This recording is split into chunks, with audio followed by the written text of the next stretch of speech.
All right, and here's the MS440, the same bar from the last video, the 460. Now, one thing I did do after the last video on this one,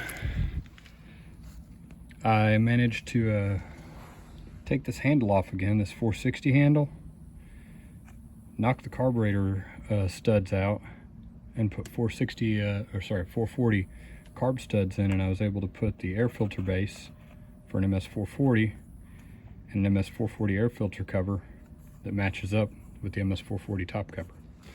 So what probably happened to this saw back in the day is this was all crushed, and they had a 460 that had like a blown up top end or bottom end, so they put that 440 inside of a 460 handle and top covers. And I always remember this line right here, that's a 440 or an 044. The 460 comes out straight and curves down. All right, let's do a couple test cuts. I'm not going to be quite as quick on this one. I don't have any dogs on it yet. I need to get a few sets of dogs. The ones that came on this thing, you saw it has this, I want to replace that later. That's an aftermarket flare cover, and it had a big D-ring starter handle and some massive dogs on there. Like they were too big for what this saw is. Around here where I cut, most of the bark is like that right there. It's very thin bark. So if you're gonna bother running a 28, 25, 30, 36, you don't really want 2-inch dogs on a 70cc saw. I like the small dogs for where I live. I understand if you're somewhere else and you got thicker bark, but I really have no use for them where I'm at.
All right, well, I think that worked out pretty good.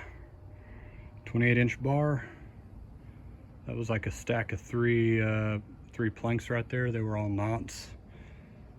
That was a giant knot right there. I'll probably cut those in half as well. But yeah, so far I'm liking it. And that wood pile's getting smaller. That was actually 3 truckloads in my F-250. It was pretty good right there. Just storm damage. I'll talk to you later. Take it easy. Bye.